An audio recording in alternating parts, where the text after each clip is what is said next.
vamos a dar la palabra al compañero Enrique Ubieta, compañero de Cuba, ensayista, investigador, periodista cubano y actual director de la revista Cuba Socialista. Y tengo acá que su nombre en la ponencia es Revisitar Nuestra América en su hora actual. Adelante, compañero Enrique. Bueno, en primer lugar, agradecerles a los organizadores venezolanos. Hay que acercar bastante el micrófono. Quiero agradecerle a los organizadores venezolanos la invitación. Es siempre un privilegio y un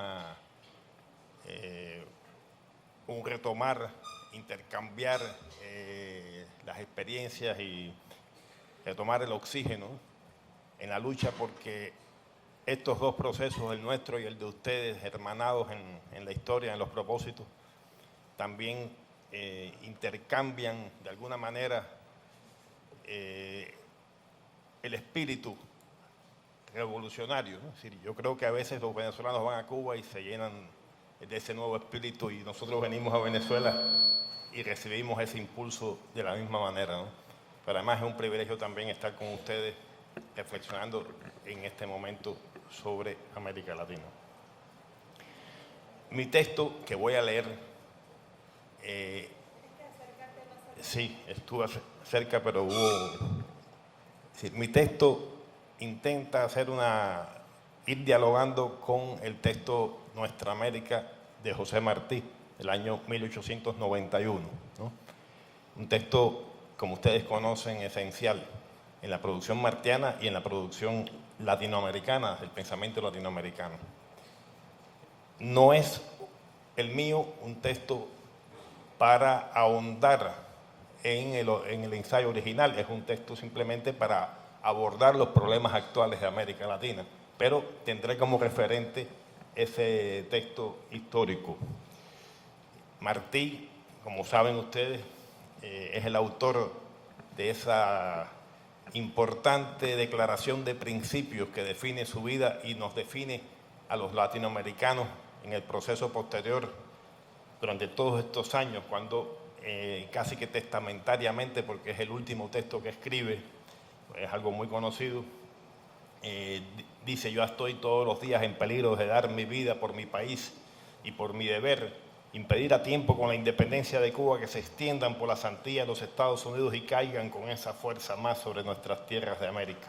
Cuanto hice hasta hoy y haré es para eso. Es decir, es el primer pensador, podríamos decir el primer revolucionario latinoamericano en percatarse del surgimiento del imperialismo norteamericano y, por supuesto, en señalar el peligro que ese imperialismo significaba para nuestra América.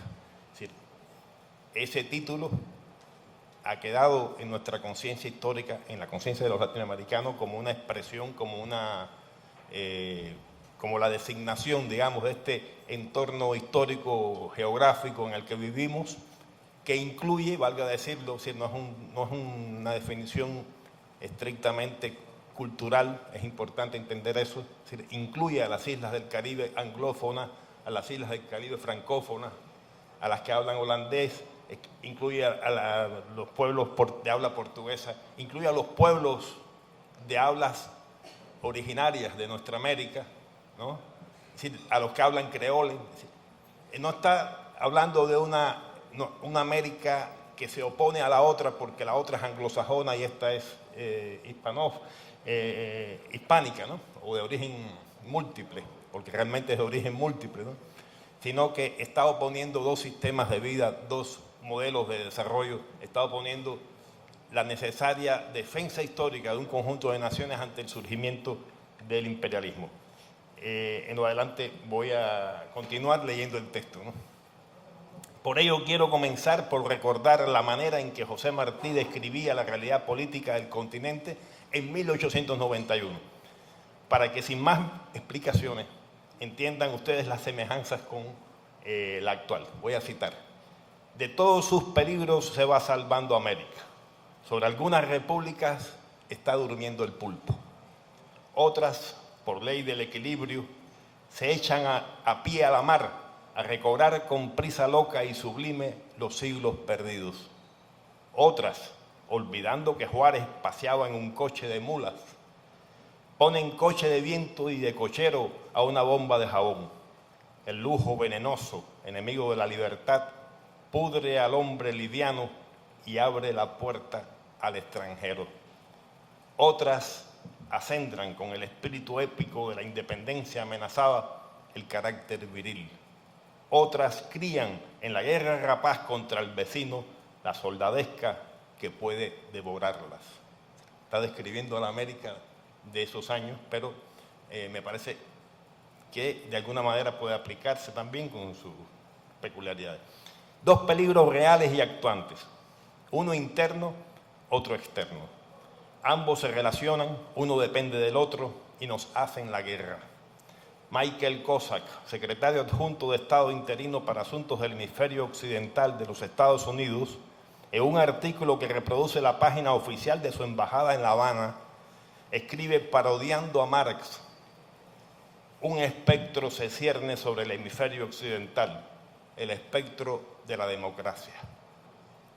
De alguna torcida manera, tiene razón, no desde luego en el sentido que sugiere. El imperialismo y sus lacayos han desencadenado la guerra para revertir las conquistas sociales de los pueblos. Una guerra que no es por la democracia, sino contra la democracia. Y los pueblos responden también en las urnas, México, Argentina, incluso Bolivia, porque a pesar de los pesares no podemos olvidar que Evo ganó las elecciones. Evo ganó las elecciones. Y allí donde hay gobiernos rapaces y serviles al imperio, en las calles. Nunca ha sido más evidente que los complejos entramados de la democracia burguesa existen para conservar el poder burgués. Si no funcionan en su misión de mantenerlo, es que no funcionan. Y si no funcionan en esa lógica perversa, pero intrínseca al sistema, se convierten en su antítesis. Es decir, para ellos son antidemocráticas. Cuando dicen que en Venezuela no funciona esa democracia, porque en las elecciones no ganan los representantes del poder transnacional, sin inspectores de la OEA, por supuesto, ¿no? Tienen razón, en Venezuela no funciona.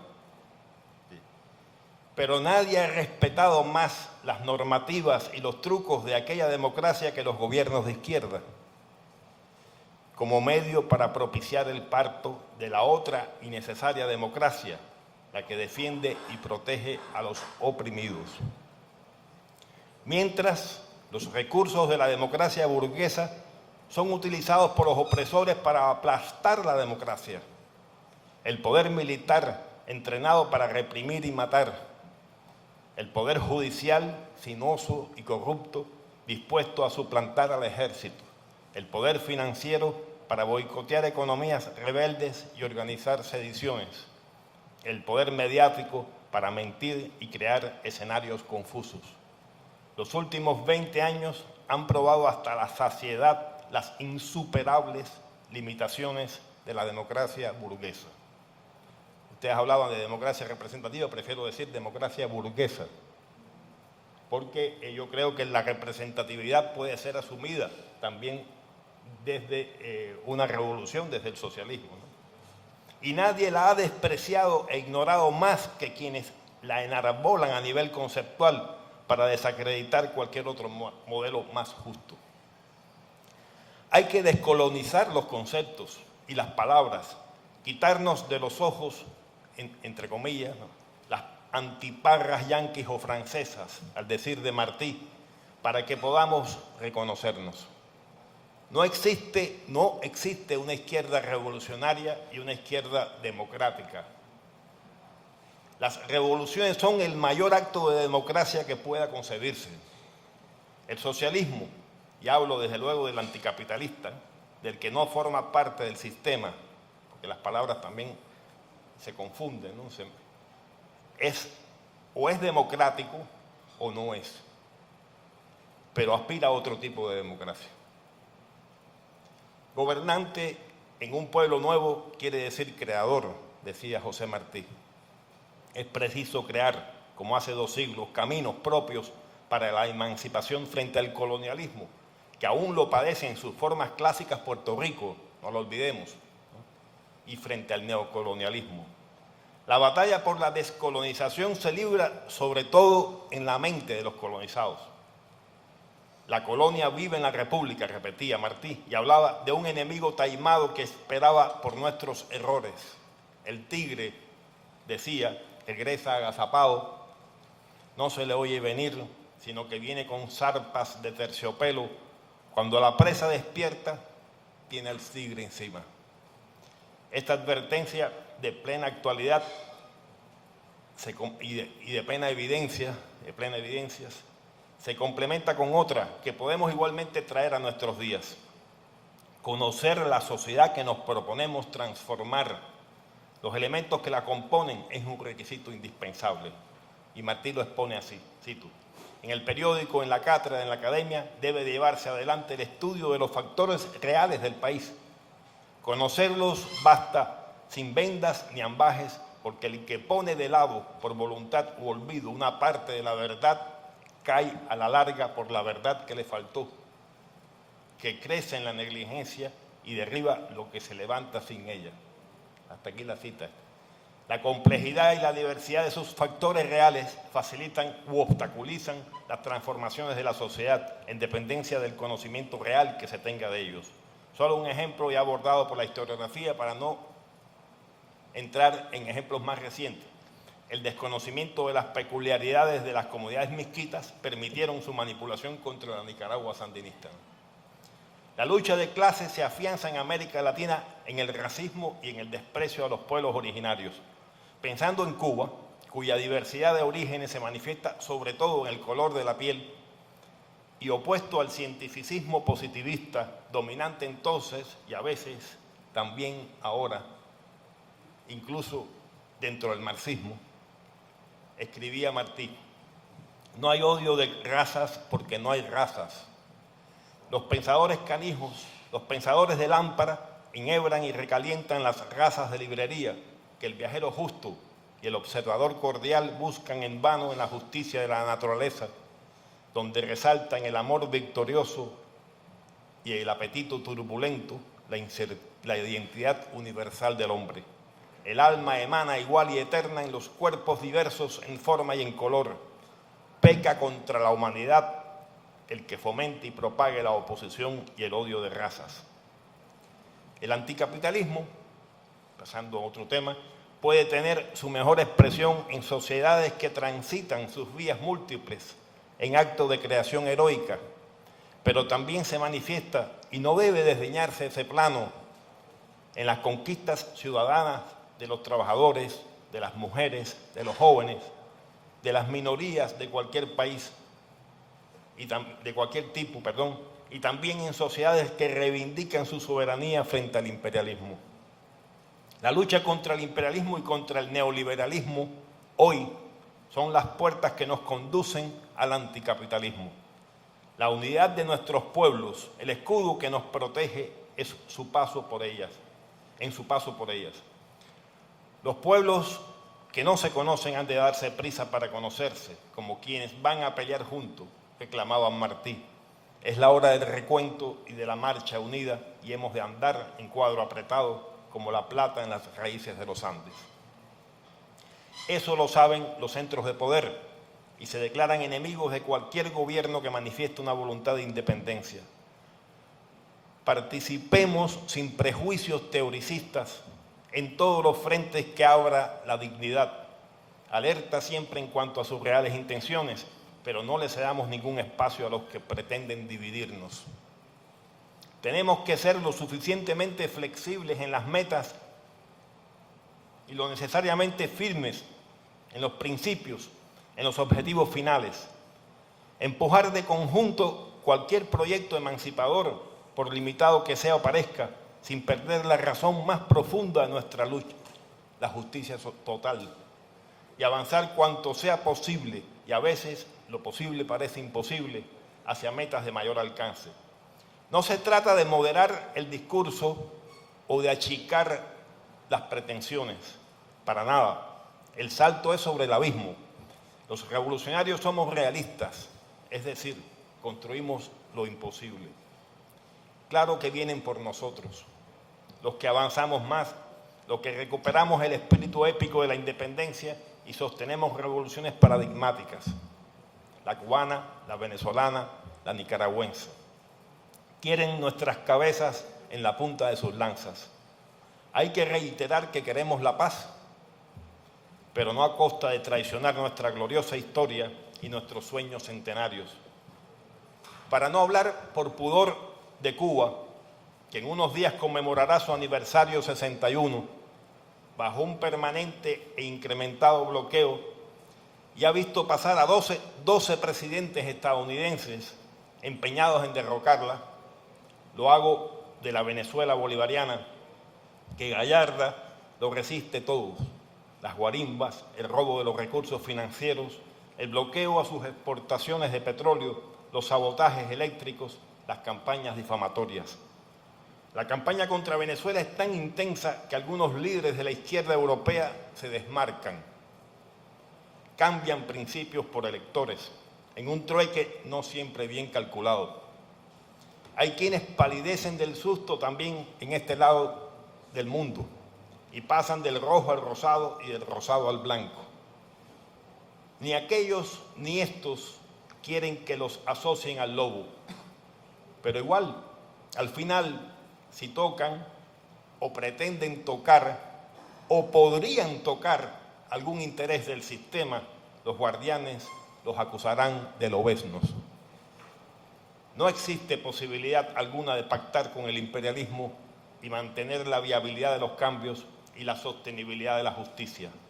El rojo será fusilado de inmediato, pero el rosado lo será después, en cuanto sea posible, y será entonces una muerte indigna. Andamos desarticulados, posmodernos, en medio de una salvaje modernidad, a expensas de un imperialismo decadente que articula todas sus fuerzas, la de sus clientes y siervos, la de sus académicos orgánicos y sus sicarios, la de sus símbolos y sus artes oscuras, la de sus nuevas tecnologías. Es preciso que nos articulemos, articular los reclamos justos de todos los sectores de la sociedad. No se trata de subordinar unos a otros, ni de jerarquizarlos según la comprensión de uno de ellos o de alguna teoría. La izquierda revolucionaria va por la justicia total, la que la época, porque la justicia es histórica, la época y las circunstancias viabilizan ya, aunque sea embrionariamente. Que todas las consignas que tiendan puentes sean bienvenidas. Articular a los partidos y a los movimientos sociales en causas comunes, inmediatas o mediatas, y cuando sea posible de largo alcance. Articular las diferentes formas de lucha, la de los partidos, la de los movimientos sociales, las de arriba y las de abajo, las del poder de base o las comunas, y también la de la vanguardia revolucionaria, la de las masas conscientes y de la de sus líderes. Hay quien solo admite una y ve a las demás como formas negadoras de su existencia. Ha sido grande, a veces decisivo, el papel que han jugado los líderes revolucionarios en la historia contemporánea, desde Bolívar y Martí, desde Lenin hasta Hugo Chávez y Fidel Castro. El Che Guevara dejó valiosos apuntes sobre la relación entre los individuos, el líder y las masas en un proceso revolucionario. Nada sustituye la inigualable experiencia democratizadora de una revolución triunfante. Es cierto, un líder es nada si no surge como expresión de las virtudes y ansias populares y mantiene los pies en la tierra, el contacto íntimo con quienes lo sostienen. Esa es su fuerza, sin ella lo pierde todo. Es funcional al imperialismo que prescindamos de esos grandes líderes populares, que acotemos su liderazgo a periodos cortos de 4 o 5 años. No les creamos el cuento de la alternabilidad siempre sistémica. Los que pretenden cambiar o modificar el status quo no son elegibles. Mario Vargas Llosa alguna vez escribió orgulloso un extraño elogio sobre la democracia en Chile, titulado Bostezos chilenos. Decía Vargas Llosa, en el debate entre Michelle Bachelet y Sebastián Piñera, que tuvo lugar pocos días antes del final de la segunda vuelta, había que ser vidente o rabdomante para descubrir aquellos puntos en que los candidatos de la izquierda y la derecha discrepaban de manera frontal. De aquí la cita. No hablaba propiamente de la izquierda, sino de Lagos y de Bachelet. Hablaba sin proponérselo de que nada cambiaba en ese país desde que Pinochet lo entregó amarrado y amordazado. 30 años de continuismo pinochetista. Ahora el pueblo exige que se derogue la Constitución que diseñaron los militares y Piñera trata de engañarlo con promesas y pactos a sus espaldas. Y Vargas Llosa se declara perplejo. No entiendo nada, asegura, y le creemos. Evidentemente no basta con que un partido o un movimiento se asuman a la izquierda del espectro político. Pienso en los socialistas chilenos tan ajenos al legado de Allende.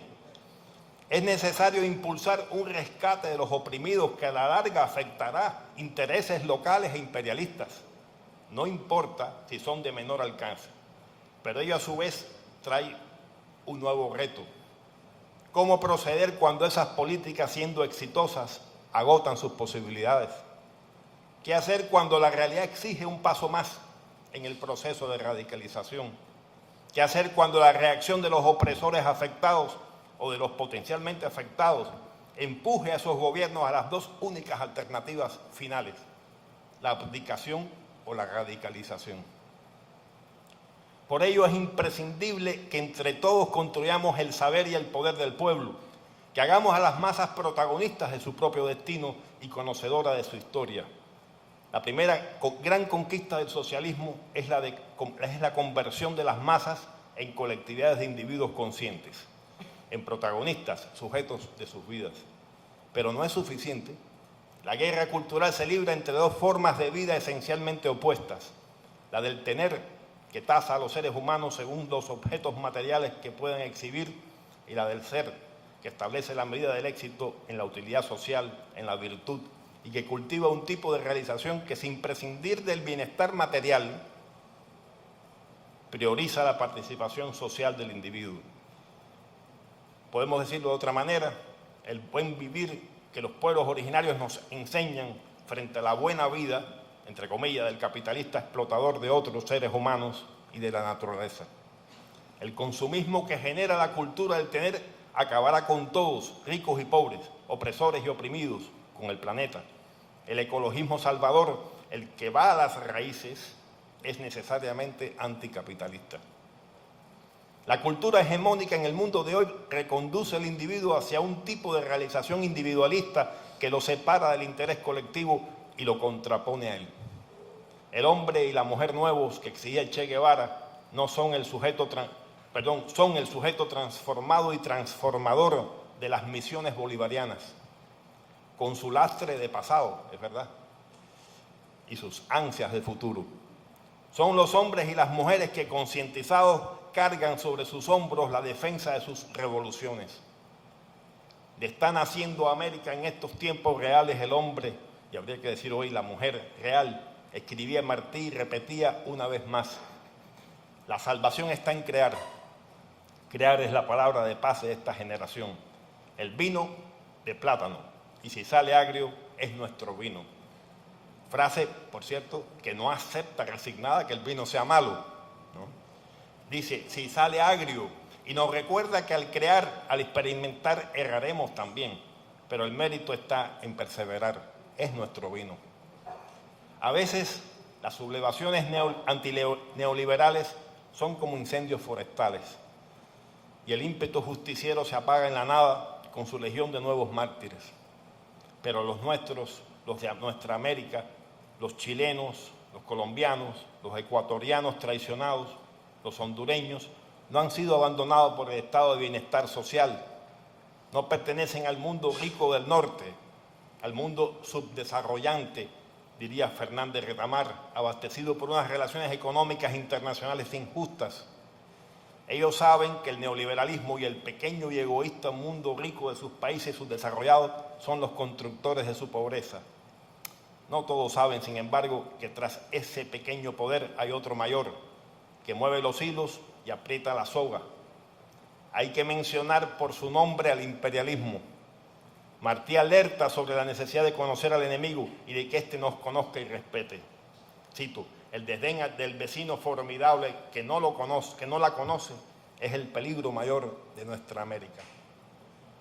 Basta ya de mirarnos como víctimas de la desconfianza en los partidos y los políticos tradicionales y de mirarlos con desconfianza. Construyamos nuevas relaciones, revisemos nuestra manera de hacer política. Si algo no podemos ser, es eso, políticos tradicionales. En este momento de mi intervención, además, quiero acentuar mi condición no de intelectual, sino de revolucionario ante todo, ¿no? Los revolucionarios no somos políticos en el sentido burgués de la palabra. O lo damos todo o lo perdemos todo. Nuestro principal capital es la ética. Debemos estar hombro con hombro junto a los oprimidos. En 1891 José Martí advertía: con los oprimidos había que hacer causa común para afianzar el sistema opuesto a los intereses y hábitos de mando de los opresores. El imperialismo que financia y conduce la subversión de los pueblos revolucionarios o progresistas criminaliza la solidaridad de la izquierda con los oprimidos. Libero a Cuba de toda responsabilidad, salvo la que emana de su ejemplo, declaraba el Che Guevara. Que nadie nunca libere a Cuba o a Venezuela de la responsabilidad que emana de su ejemplo de resistencia victoriosa y de avance hacia nuevos cotos de justicia. Que nadie crea que dejaremos de gritar nuestro abrazo a los que dejan partes de su alma y de su cuerpo en la lucha por la justicia social. No podemos dejar de ser solidarios y seguir siendo revolucionarios. Y que nadie piense que nuestra solidaridad justifica el apoyo imperialista a los opresores. El primer acto de violencia es el de la injusticia, donde quiera que exista. Queremos la paz, la necesitamos para que la justicia se realice, una paz sin violencia, sin injerencias, una paz solidaria y digna. Porque no somos intelectuales de gabinete. Nuestra toma de posición no se deriva de algún texto sagrado, sino de la escandalosa injusticia que nos golpea el rostro. Rojo como en el desierto salió el sol al horizonte y alumbró un esclavo muerto colgado a un ceibo del monte. Un niño lo vio, tembló de pasión por los que gimen y al pie del muerto juró lavar con su vida el crimen. Con esta metáfora declaraba José Martí en el poema 20 de sus versos sencillos su toma de posición. Cree el soberbio que la tierra fue hecha para servirle de pedestal, afirmaba en el ensayo que glosamos al hablar del falso erudito latinoamericano, tan abundante entonces como ahora. Más arriba había citado a uno de ellos. Porque tiene la pluma fácil o la palabra de colores y acusa de incapaz e irremediable a su república nativa, porque no le dan sus selvas nuevos modos continuos de ir por el mundo de Gamonal famoso, guiando jecas de Persia y derramando champán. Nuestra militancia no proviene de los libros, sino de la vida, aunque los libros nos ayudan a entender mejor lo que sucede. No queremos ser espectadores. No somos la conciencia crítica, somos parte de la conciencia colectiva. Si alguien cae, y han caído procesos y camaradas queridos, esperanzadores, tendemos sin preguntas la mano, hacemos nuestra la justa causa, denunciamos al enemigo que se comporta de manera cínica y criminal y solo después, en casa, como ha ocurrido en este seminario, discutimos como hermanos los posibles errores. Los pueblos, escribía José Martí, han de vivir criticándose porque la crítica es la salud, pero con un solo pecho y una sola mente. No solo pretendemos interpretar el mundo, contribuimos también a transformarlo. Para eso la razón tiene que aliarse a los sentimientos, a la fe, palabra clave en el pueblo, en su capacidad para vencer los más duros obstáculos y convertir lo aparentemente imposible en posible. Hay que dar ocasión a lo mejor para que se revele y prevalezca sobre lo peor, escribía Martí, si no lo peor prevalece. Y en la dedicatoria al hijo de su poemario ismaelillo se definía a sí mismo: tengo fe en el mejoramiento humano, en la vida futura, en la utilidad de la virtud y en ti. Si no tenemos fe en la posibilidad de vencer, de superar al capitalismo mundial, y es una falencia hoy de un segmento de la izquierda latinoamericana, esa falta de fe en la posibilidad real de vencer al capitalismo, seremos simples administradores suyos. Solo a los gobiernos progresistas y de izquierda les interesa la unidad de los pueblos de nuestra América. Sin embargo, las ideas no se construyen en vano. Trincheras de ideas valen más que trincheras de piedra, escribía José Martí. No hay proa que taje una nube de ideas, una idea enérgica, flameada a tiempo ante el mundo, para, como la bandera mística del juicio final, a un escuadrón de acorazados. Quiero finalizar mi intervención con unas palabras de Fidel, pronunciadas el 28 de enero de 1994. Ese día es el cumpleaños de José Martí, como ustedes saben, y las palabras de Fidel retoman las que acabo de leer del apóstol de la independencia cubana. Pero es importante el año 1994, porque el país atravesaba una profunda crisis económica provocada por la entonces cercana caída del llamado campo socialista y el recrudecimiento del bloqueo imperialista, y resistía solo en el hemisferio. Increíblemente, Fidel trasunta optimismo. Habla ante cientos de delegados latinoamericanos y caribeños en un encuentro de solidaridad que se celebra en La Habana. Cito: pero hace falta conciencia, hace falta eso que ustedes han estado elaborando aquí, desarrollando aquí. Hacen falta ideas, esas ideas básicas que hay que llevar a todos los demás. Y podemos decir que los pueblos están como la hierba en las épocas de grandes sequías, que absorben ideas como podrían absorber el agua y que prenden como podría prender la pólvora. Hace falta que esas ideas se transmitan. Estas ideas están potencialmente ya en la mente de decenas de millones, por no decir cientos de millones de latinoamericanos y de caribeños. Y pienso que esos conceptos se irán elaborando y perfeccionando cada vez más, porque los pueblos están aprendiendo en la calle lo que es el imperialismo, lo que es el capitalismo, lo que es el neoliberalismo. No es difícil trabajar sobre esas bases. Y algún día, desde cierta distancia, se podrá ver que todo eran ilusiones del imperialismo, cuando creyó que había conquistado el mundo y estaba, sin embargo, más lejos de poderlo conquistar, y los pueblos cada vez más conscientes de su fuerza. De aquí la cita. Esto, repito, lo decía en 1994. En 1998 triunfó Hugo Chávez en Venezuela y su predicción empezó a cumplirse en la primera década del nuevo siglo. No voy a hacer el recuento de lo que ustedes saben que sucedió en esos años. Podríamos hoy repetir sus palabras y asumir nuestra responsabilidad como intelectuales a partir de ellas. Pero estos son otros tiempos. Ya no habrá que esperar tantos años. Los pueblos saben más, tienen mayor conciencia. Nuestra América es otra y ha rescatado en las calles la consigna trunca del siglo pasado: el pueblo unido jamás será vencido. Podemos y debemos agregar el plural en nuestra América. Los pueblos unidos jamás serán vencidos. Muchas gracias.